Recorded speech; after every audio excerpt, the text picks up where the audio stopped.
Om Vishnu Padaya Krishna Pristaya Bhutale Srimate Bhaktivedanta Swaminiti Namne Namaste Saraswati Devi Gauravani Pracharni Nirvisesh Sunyavadi Paschat Deshtarni Jai Sri Krishna Chaitanya Prabhu Nityananda Sri Advaita Gadadhar Shivasadi Gaura Bhakta Vrinda Hare Krishna Krishna Krishna Hare Hare Hare Ram Ram Ram Hare Hare.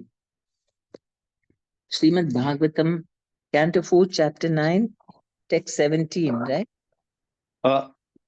Mataji, 16, third paragraph, that day. Yes, Mataji.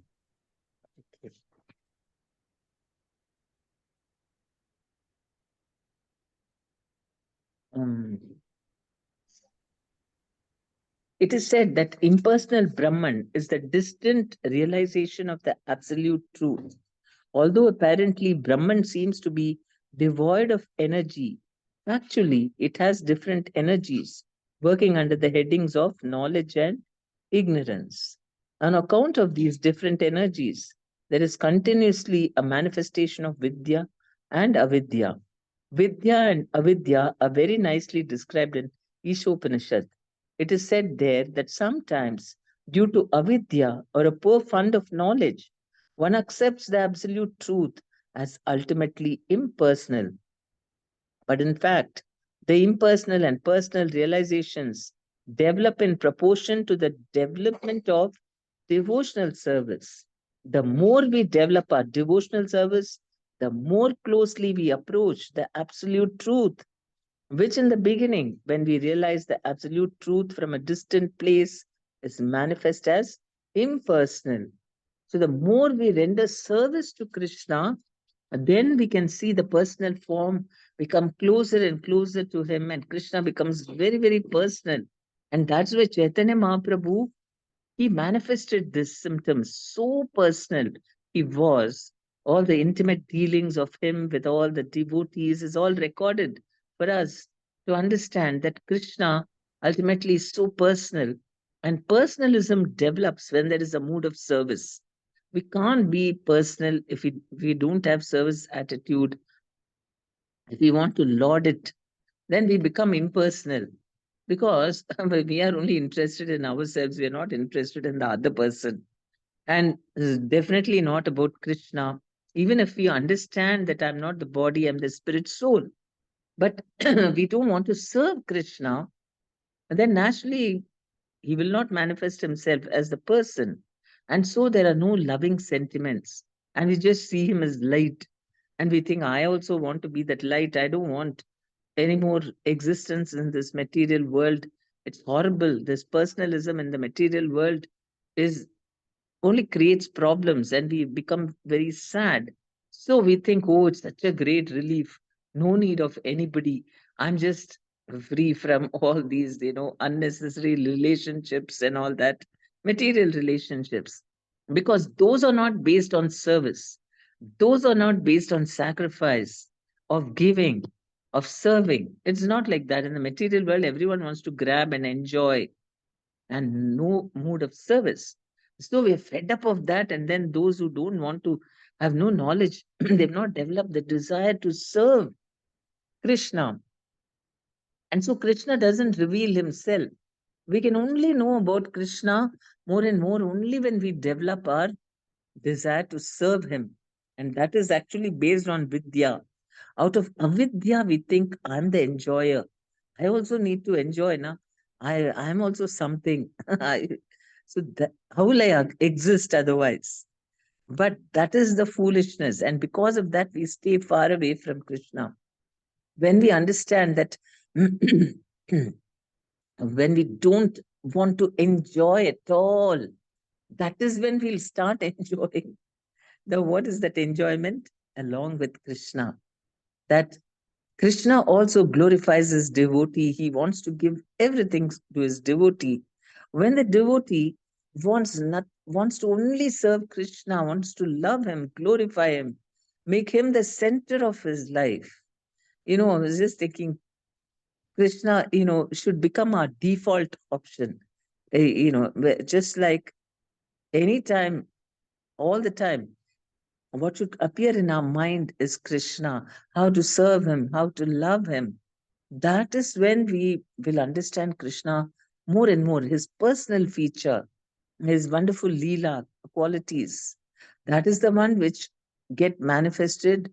No, first we'll be able to see Krishna when we don't have an iota of, this mood of being the Swami or the enjoyer, and instead we know that Krishna is the Lord of my life and I'm his servant. Then Krishna reveals his personal form, and more surrender, then we can understand his qualities, how sweet Krishna is. He reveals that. And then even more surrender, and then actually we can see all the Leelas. Right here in the material world, we can witness everything Hare about Krishna. Krishna. Hare Krishna, And this Mataji. happens, Please accept my yes. humble. Sorry to interrupt you, Mataji. Mataji, we always say like surrender to Krishna, but sometimes some people they suffer like anything with family members or everyone. We tell them like you surrender to Krishna, but at that time their mind don't try to understand those things, Mataji. So how we need to encourage them to become a Krishna consciousness, or how we need to help them, Mataji? See, surrender to Krishna, they may not understand what is surrender to Krishna. They may think that you keep quiet and let Krishna make everything okay for you. That is what they may think is surrender. Surrender doesn't mean that, okay, you just wait quietly and then Krishna will make everything okay for you. That is why that is very difficult. Oh, when is he doing? You'll keep looking over the shoulder. When is he doing? Why didn't he do? It's already 1 month since I surrendered. Why nothing is happening? That is not surrender. Surrender means surrender the desire to get happiness out of material life. That is surrender. You have to first understand what is surrender. Surrender means don't try to be happy in this material world. You will not be happy.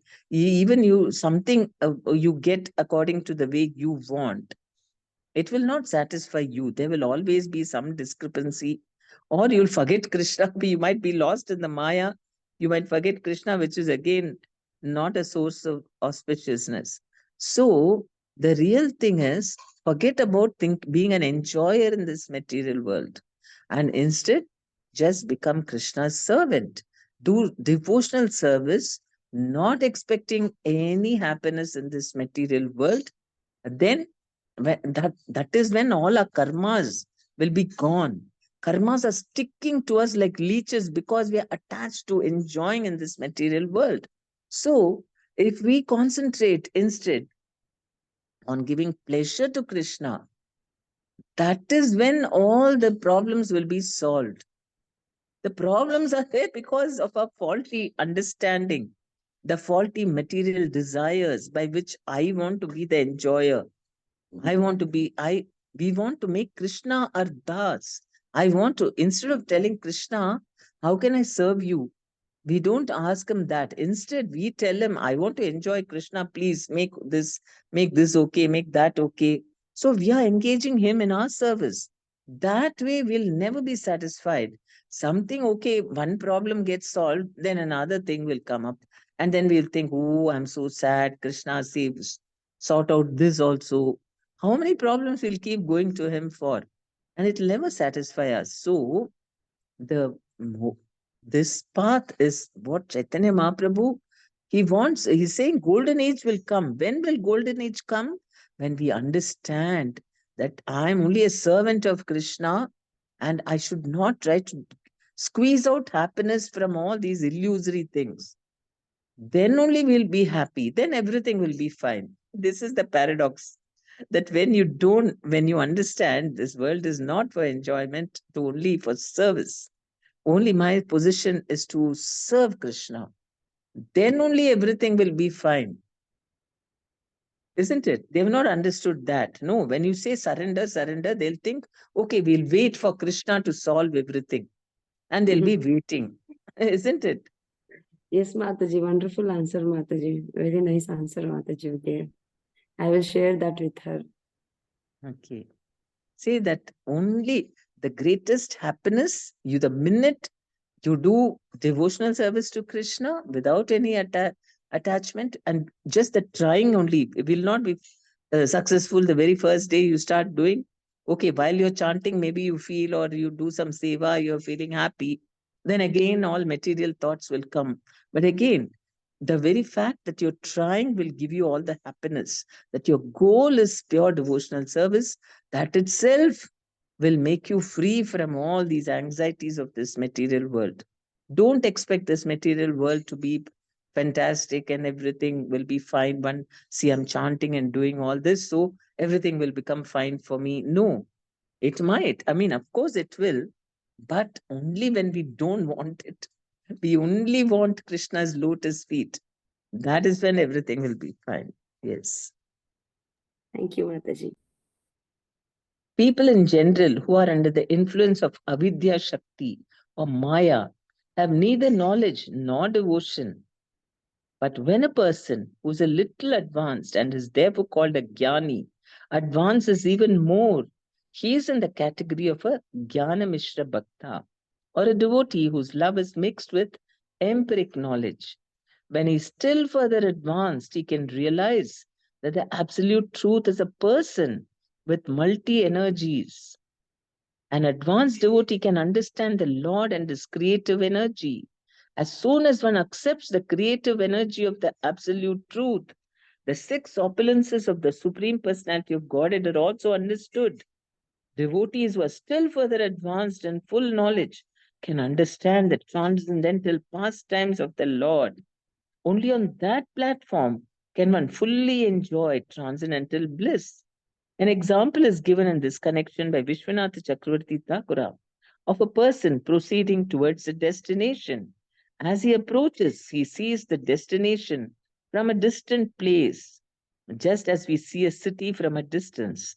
At that time, he simply understands that a city is situated at a distance. When, however, he comes still nearer, he sees the domes and flags. But as soon as he enters the city, he sees various paths, gardens, lakes, and marketplaces with shops and persons buying. He sees varieties of cinema houses and he sees dancing and jubilation. When a person actually enters the city and personally sees the activities of the city, he becomes satisfied. So, a Jnana Mishra Bhakta is one who has knowledge about Krishna but has not yet realized him. And that's why we have to um, be Jnana Karmadi Anavritam. It says, no? What is pure definition of pure devotional service?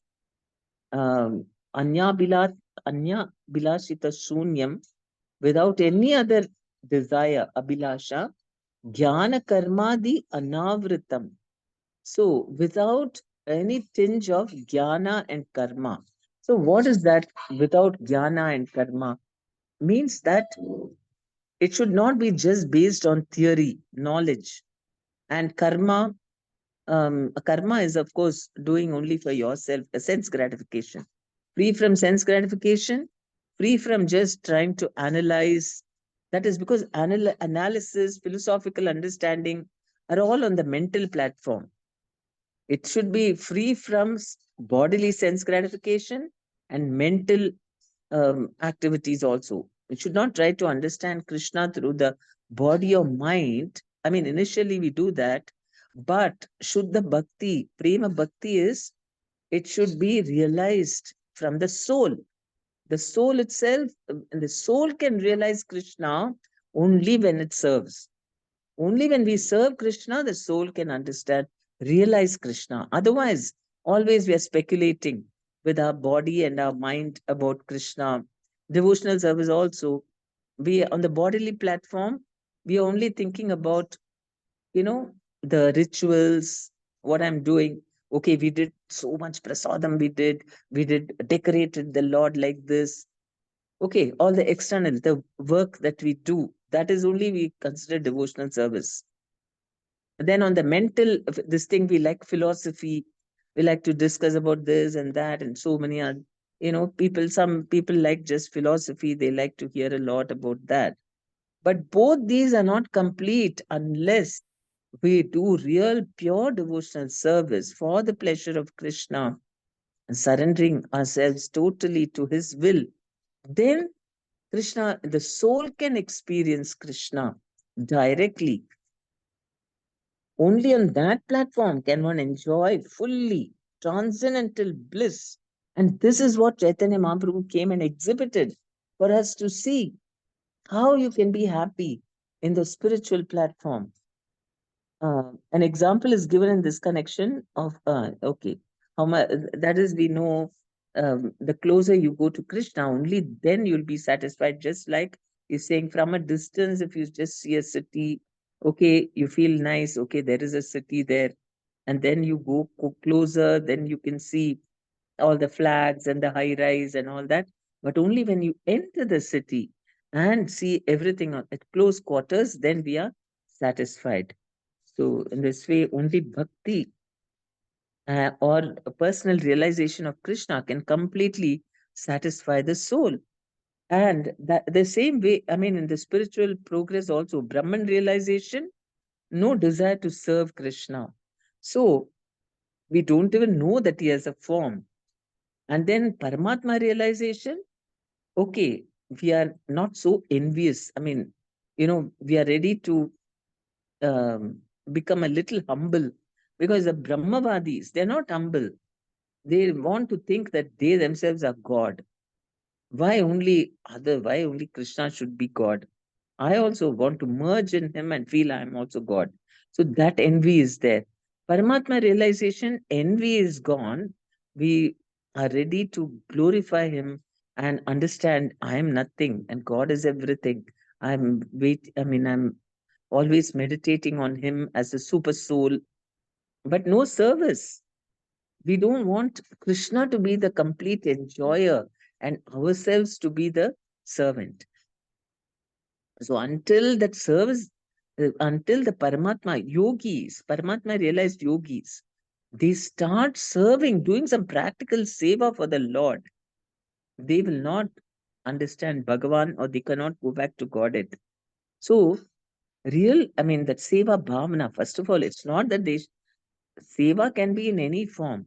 Even if the Paramatma realized yogi just keeps on doing bhajana, sitting in one place, chanting Hare Krishna, that is also seva.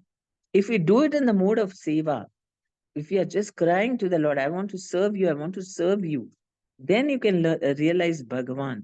But the Paramatma realized yogi, he is not chanting Hare Krishna mantra. He is just happy. Okay, my mind and senses are under control and I'm able to see the Paramatma. Very beautiful, nice. I just keep gazing. So that is also incomplete. And that's why we can understand that how much it's so important that we remove this feeling of being a master, of being an enjoyer. That is the greatest enemy for us. And so, when we meet with reverses in life, that is why a devotee thinks, oh, Krishna is purifying me of the desire to be an enjoyer. And otherwise, we'll be in illusion, thinking that, I'm this, I'm that. And so then our devotional service doesn't advance. We don't feel like giving all pleasure to Krishna. That is when all our envy goes away completely. We don't want to be like Krishna. I also have some space of my own where I can act like a king or enjoyer and of so many things. This is illusion. To think that there is a life separate from service to Krishna is the illusion which is keeping us away from enjoying the bliss of being with Krishna and being his servant. So the only qualification required to get that is intense desire to get it. Laulyam, look at all these advanced devotees, how they are saying, I'm the dust of your lotus feet and I don't want anything else. Even Lord Chaitanya, he would say, he would take the dust from all the devotees and put it on his head when he was in the mood of the devotee. And the devotees would feel great pain to see the Lord doing like that. They always wanted to glorify, serve. Krishna. He is worthy of it. And we're not worthy of being a Lord or anything like that. And only in illusion we assume that being a Lord will make me happy. Okay, then we go to text 17. Satyashisho hi bhagavatam stava pada padmam ashis tatanu bhajata purushartha murte api evam arya bhagavan paripati dhinan vashreva vatsakam anugraha katarosman. My Lord, O Supreme Lord, you are the supreme personified form of all benediction. Therefore, for one who abides in your devotional service with no other desire, worshipping your lotus feet is better than becoming king and lording it over a kingdom. That is the benediction of worshipping your lotus feet. To ignorant devotees like me, you are the costlessly merciful maintainer, just like a cow who takes care of the newly born calf by supplying milk and giving it protection from attack. Purport. Dhruva Maharaja was cognizant of the defective nature of his own devotional service. Pure devotional service is without material form and is not covered by mental speculation or fruitive activity. Pure devotional service is therefore called ahituki, unmotivated. Dhruva Maharaja knew that he had come to worship the Lord in devotional service with a motive to get the kingdom of his father. Such an adulterated devotee can never see the Supreme Personality of Godhead face to face. He therefore felt very grateful for the causeless mercy of the Lord. The Lord is so merciful that not only does he fulfill the desires of a devotee who is driven by ignorance and desires for material benefit, but he also gives such a devotee all protection, just as a cow gives milk to a newly born calf. In the Bhagavad Gita, it is said that the Lord gives intelligence to the constantly engaged devotee so that he may gradually approach the Lord without difficulty. A devotee must be very sincere in his devotional service. Then, although there may be many things wrong on the devotee's part, Krishna will guide him and gradually elevate him to the highest position of devotional service. So even, I mean, our goal should be 100%. If our goal is 100%, then even if we fall short, we are 50% only or whatever, 60, whatever, then Krishna also fulfills the desire and also protects us. That is like for Dhruva Maharaja, he was completely surrendered to Krishna. Whatever Narada Muni said, he just followed it. And when that is why Krishna revealed himself to Dhruv Maharaj. And at that time, Dhruv Maharaj, even though he's feeling, very ashamed that I had asked for all this, he didn't want it anymore. But maybe he had, we don't know what percentage or whatever. Krishna wanted to utilize those material tendencies which he had to serve him. So he was already liberated, though he's saying that Krishna also takes care of somebody who is not yet fully complete. See, if we are mixed devotee is someone, a Mishra Bhakta is one whose goal itself is Mishra. If you think that I want this also, that also, Krishna, I want heavenly planets, but I'll be your devotee. You're a Mishra Bhakta. But you are a pure devotee if your goal is pure devotional service, but due to immaturity, immaturity in our devotional service, we still have some lurking material desires. That is okay. That will go away and Krishna will take care. You will not be called a Mishra Bhakta. Mishra Bhakta is the goal itself is Mishra. But if our goal is pure devotional service, and if we fall short of it, then Krishna will adjust. Like Prabhupada said, no, he said you have to be 100% pure to go back to Godhead. And all the devotees put their heads down, where I'll become 100% pure. So then Prabhupada understood the mood. He said, okay, even 90% is okay. Even then they didn't raise their heads because 90% purity, even it's very difficult. Then he said, okay, 80%. Still the devotees didn't raise their heads. Then Prabhupada, he was sitting on a high Vyasasana. He was climbing down one step. I mean, it was like just how he was coming down in his, demands of purity he was expecting from them. Then he said, okay, even 70% will do. And he walked out. That's what Guru Maharaj always narrates this uh, Leela of Prabhupada's. So 70%, but we should not aim for 70%. We shouldn't say, okay, 70% also is okay, Prabhupada has said. So I will be 70% devotee. This is how some people plan their examinations. No, they'll say, okay, 40% if I get, I'll pass. I will just study for 40%.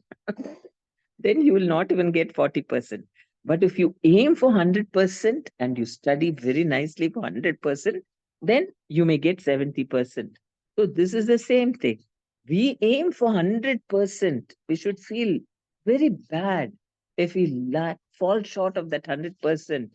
Just cry to Krishna, please, Krishna, you know what a horrible devotee I am. But you give costless mercy, costless. Don't put any cause. I don't deserve it, but you are supposed to give causeless mercy. So please give me your mercy. A devotee must be very sincere in his devotional service. Then, although there may be many things wrong on the devotee's part, Krishna will guide him and gradually elevate him to the highest position of devotional service. So we should only be sincere. We should not try to find loopholes. Okay, I need not do this. I need not. I mean, that is not sincere. Sincere means very sincere to Krishna. I really want to serve you, but I'm not qualified. That's okay. The Lord is addressed herein by Dhruv Maharaja as Purushartha Murti, the ultimate goal of life.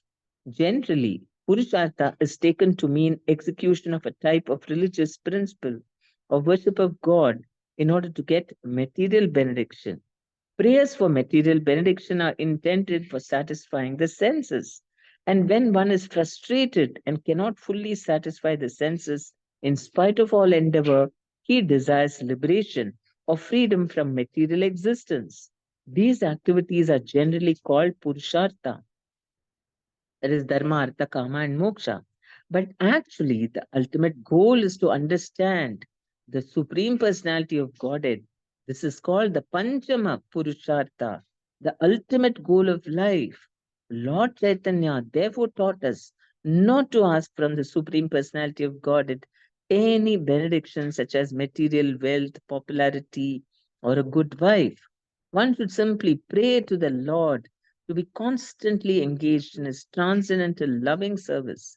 Dhruv Maharaja, being cognizant of his desire for material benefit, wanted protection from the Lord so that he might not be misled or deviated from the path of devotional service by material desires. Imagine a boy like Dhruv Maharaja, who has not even started his life, he's just 5 years old, and he has realized that it's useless. And he's what? He's the king's, the emperor's son. And he has realized that it is useless to ask for material desires, and only pure devotional service can satisfy the soul. He's very true. It's all by Krishna's mercy. He has understood all that.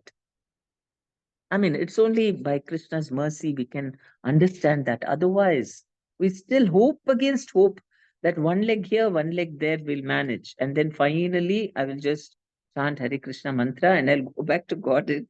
While here also, I want to enjoy. And then when I'm leaving my body also, I should go there. This is all cheating. That is Kaitava Dharma. Because it is not like that at all. You cannot adjust.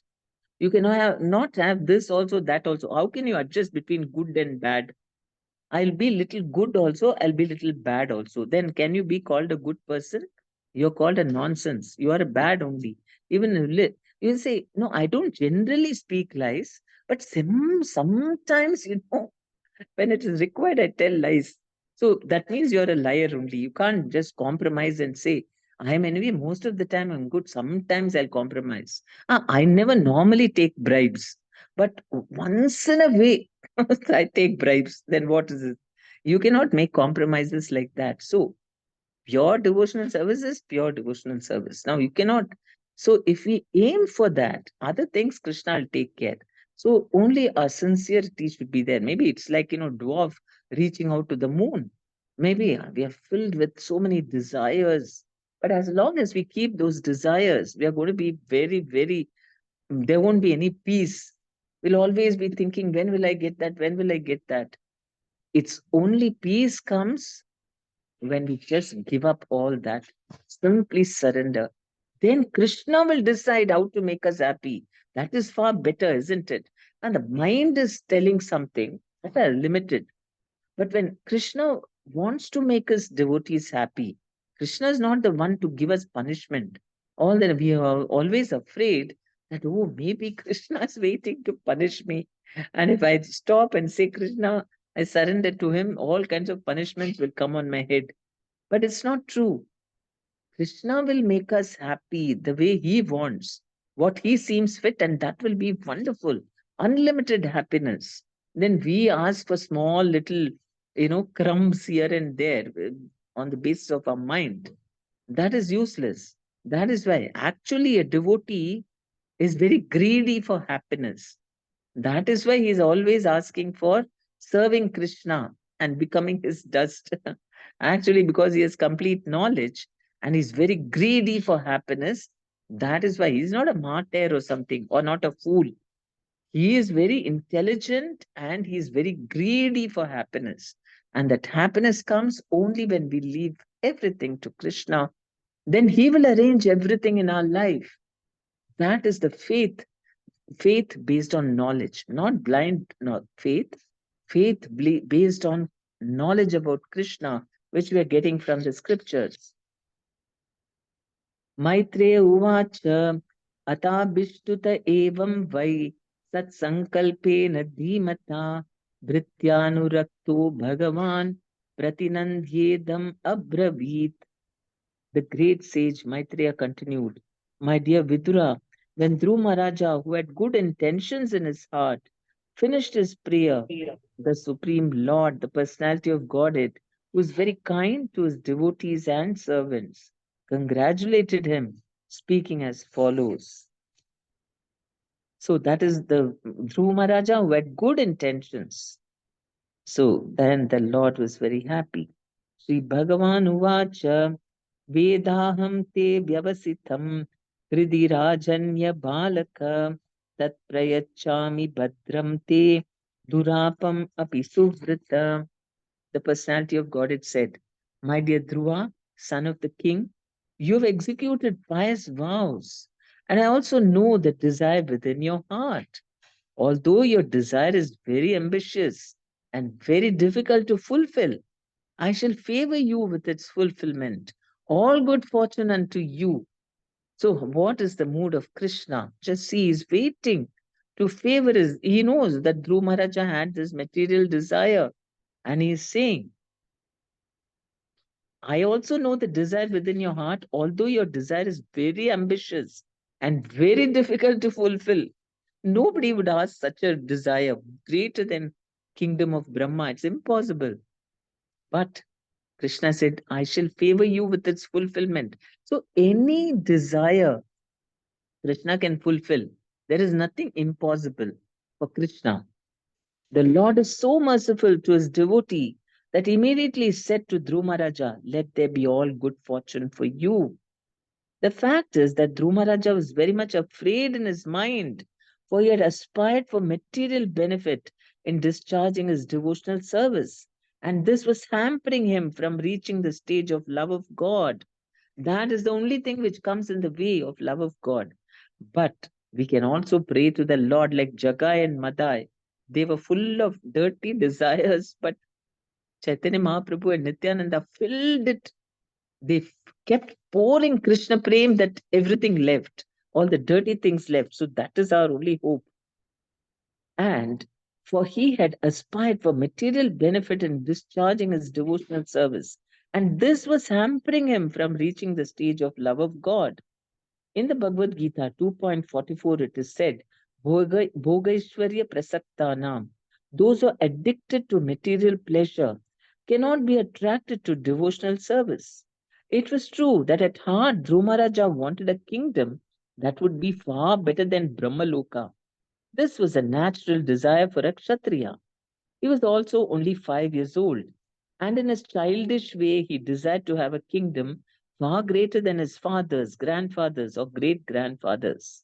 His father, Uttanapada, was the son of Manu, and Manu was the son of Lord Brahma. Dhruva wanted to excel all these great family members. The Lord knew Dhruva Maharaja's childish ambition.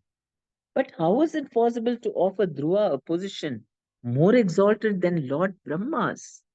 The Lord assured Dhruva Maharaja that Dhruva would not be bereft of the Lord's love. He encouraged Dhruva not to be worried that he childishly had material desires and at the same time had the pure aspiration to be a great devotee. Generally, the Lord does not award a pure devotee material opulence, even though he may desire it. But Dhruva Maharaja's case was different. The Lord knew that he was such a great devotee that in spite of having material opulence, he would never be deviated from love of God. So that is the qualification. Prabhupada said that sometimes we say, I mean, it is mentioned that Tate Anukampam Punjiti, that famous verse, that when the Lord is very merciful, he takes away all material impediments, opulence, and all that. And then elsewhere, Prabhupada says, but this is not the ultimate benediction. Ultimate benediction is that Krishna gives material opulence and the devotee is not at all deviated. That is real benediction, because the pure devotee, or even if he had only, the Lord does not give normally material opulence to his pure devotees who are not so mature in their this thing, devotional service, that they will get deviated if they get that. So then Krishna does not unnecessarily put them into trouble. But if a person is like Dhruva Maharaja, who is such a great devotee that in spite of what all he got, as soon as he went back home, his father gave the kingdom to him. Then whole life he ruled over that. Then he went to this Dhruv, a pole star, where the Lord himself is a citizen, is there lying in the thing, and he's the king of that place. And then until this entire creation is destroyed, he's going to be the king of that place. And at the end of Brahma's day, when this whole material creation is destroyed, he will go back to Godhead. Everything is positive for him. There is no uh, a restriction at all in his material desires. So, because he knows that Lord knew that he was such a great devotee that in spite of having material opulence, he would never be deviated from love of God. This example illustrates that a highly qualified devotee can have the facility of material enjoyment and at the same time execute love of God. This, however, was a special case for Dhruva Maharaja. First, we should try to become a devotee like Dhruva Maharaj before saying, I want this also, that also. Then definitely, if you say, I want this also, that also, we'll have only that, which is material, and will fall down. That's why for Dhruva Maharaja, because he didn't want, he told Krishna, Swamin Kritarto Varam na yache. I don't want whatever this, all these boons and all that. I want whatever I've got diamond now. I don't want broken pieces of glass. Because he had come to that understanding that getting Krishna is only the most valuable thing. What are all these other useless things? So Krishna knew that whatever material position I might put him in, the only thing he will get pleasure out of is from me. That is the love of God. That is how we must love Krishna so much that no material situation, we're not getting happiness from those situations. They may be there, but in every situation, we are only glorifying Krishna, only loving him. That love is more important or than any other thing. There may be some attachments, but over and above all, that is only Krishna's attachment. That's what the default option is, only Krishna. When we become like that, then Krishna can give anything.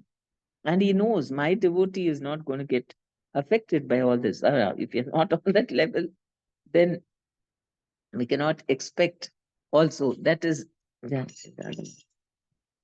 So that is why we don't have to worry about our material desires. We have to worry only about becoming a nice devotee first. Then Krishna, according to our level of advancement, he will fulfill material desires also only if we can take it. No. If the minute you get the material desires, you say, okay, I want to enjoy, bye Krishna. For now, I'm going to really start reveling. Then Krishna will think, oh my God, I lost my devotee. I thought I will benedict my devotee, but this foolish devotee has fallen down. What have I done?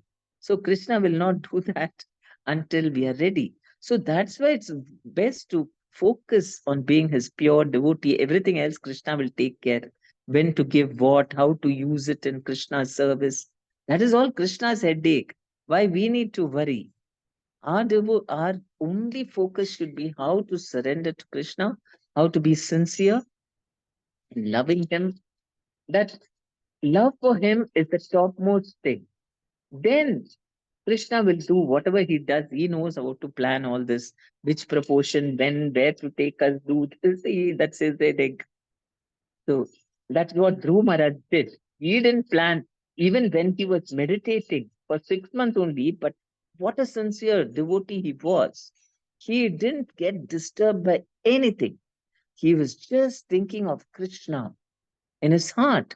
And everything else Krishna arranged. He didn't get distracted. Oh, will it happen? Won't it happen? Will Krishna fulfill my desire? What will happen to my stepfather? Stepbrother, stepmother? Not once was he thinking of any of those things. Not even about, the Devatas tried to distract him. They were, because Brahmaji himself was scared. What is this? Dhruv Maharaja is asking for a kingdom better than mine. What is better than mine? In this material universe, I'm the chief over here. There is nothing better than mine. So then maybe Krishna will give my kingdom only to Dhruv Maharaj. So he was also afraid. So he and Indra, of course, Indra, anybody starts meditating is frightened that they'll only ask for Indra's son. So they all tried to come and frighten him. They all hissing noises and those sort of things, sounds, then whispering into his ear, Dhruv Maharaj, Dhruva, your mother is sick. She's almost on deathbed. All these sort of, for a small child, that too, it would have been very, very, but he was so determined. Nothing else matters, only Krishna. Because he had got that kind of level of determination and willpower and focus on Krishna. That's why he was able to transcend all his material desires. The material desires were kept controlled, and his focus was only on devotional service.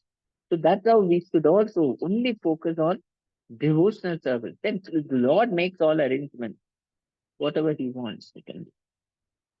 Nanyed adishtam bhadra yad Brajishnu Druvakshiti Yatra Graharsha Taranam Jyotisam Chakramahitam Medhyam Go Chakravastashnu Parastat Kalpavatinam Dharmogni Kashyapa Shukro Munayo Ye Vanaukasa Charanti Dakshini Kritya Brahmanto Yat Sataraka. The Supreme Personality of Godhead continued, my dear Dhruva, I shall award you the glowing planet known as the pole star, which will continue to exist even after the dissolution at the end of the millennium. That Dhruvaloka is never destroyed, even when Brahmaji's life comes to an end. No one has ever ruled this planet, which is surrounded by all the other solar systems, planets, and stars. All the luminaries in the sky circumambulate this planet. just as bulls thread around a central pole for the purpose of crushing grains, keeping the pole star to their right, all the stars inhabited by the great sages like Dharma, Agni, Kashyapa, and Shukra circumambulate this planet, which continues to exist even after the dissolution of all others. So, most intelligent Krishna, he knows what is even greater than Brahma's kingdom. Although the pole star existed before its occupation by Dhruva Maharaja, it had no predominating deity. Dhruvaloka, our pole star, is the center of all other stars and solar systems. For all of them circle around Dhruvaloka, just as a bull crushes grains by walking around and around a central pole. Dhruva wanted the best of all planets, and although it was a childish prayer, the Lord satisfied his demand. A small child may demand something from his father, which his father has never given to anyone else. Yet, out of affection, the father offers it to the child. Similarly, this unique planet Dhruvaloka was offered to Maharaja Dhruva. The specific significance of this planet is that until the entire universe is annihilated, this planet will remain even during the devastation which takes place during the night of Lord Brahma. There are two kinds of dissolutions, one during the night of Lord Brahma and one at the end of Brahma's life. At the end of Brahma's life, selected personalities go back home, back to Godhead. Dhruva Maharaja is one of them. The Lord assured Dhruva that he would exist beyond the partial dissolution of this universe. Thus, at the end of the complete dissolution, Dhruva Maharaja would go directly to Vaikuntha Loka, to a spiritual planet in the spiritual sky.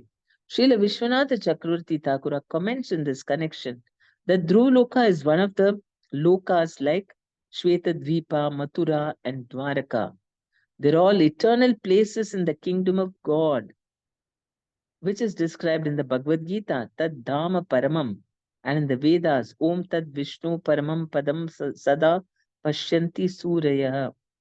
The words Parastat Kalpavasinam, transcendental to the planets inhabited after dissolution, refers to the Vaikuntha planets.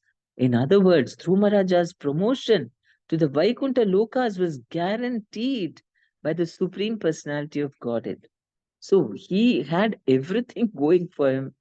He whatever material desires also, he fulfilled it transcendentally by giving him Dhruva planet, that Dhruva planet where Lord Himself is residing. Naturally, that's the best planet. And already is in the spiritual world only, because that place also never gets destroyed, and it is part of the eternal uh, spiritual world of Krishna. So fortunate because of his unflinching faith in Krishna. So that's the most important thing that we have to aspire for, to somehow just let Krishna be decide whatever he wants in my life. And that will turn out to be the most wonderful thing. If we think we know better and in our mind is always agitated, I want this, I want this, then we'll not get Krishna. Maybe he will give, okay, you're doing some devotional service, I'll fulfill. Those who go to heavenly planets, then what happens? Then again, they have to come back to the material world, to the earth, and then again do devotional service. It's delayed. And they forget about, okay, they remember because they are also advanced devotees who go to the heavenly planets. They don't do tamoguna, rajoguna things. So they are very advanced, and then again they have to, but it's not yet over because there they go to heavenly planets only to enjoy material life. Then again they have to come back here and do devotional service. They further devotional service and fully purify, then go back home, back to Godhead. But for Dhruva Raja, nothing like that. Everything here also, you'll have your kingdom of your father. You'll go to Dhruva Loka, you'll be the leader of that planet, and then you'll go back home, back to Godhead. So that shows what a advanced and mature devotee he was. Very, very fixed in his love for Krishna. So then anything is possible. What we lack is only love for him. We want to enjoy like him. We are feeling envious of him. So we have to only purify that from our heart. Krishna is the only enjoyer, only the one and only enjoyer. Not even Balarama and Radharani consider themselves as servants. Radharani thinks she's a maid servant of Krishna. Then why we should think that I'm an enjoyer when they also are getting only happiness due to serving Krishna? Radharani doesn't even open her eyes. If Krishna is not there, she's not interested in anything else. And such an exalted personality, she doesn't want to enjoy anything separately from Krishna. Then we are upstarts thinking that I can separately enjoy from without Krishna, I can enjoy. That is our foolishness. Okay, stop now. Any questions or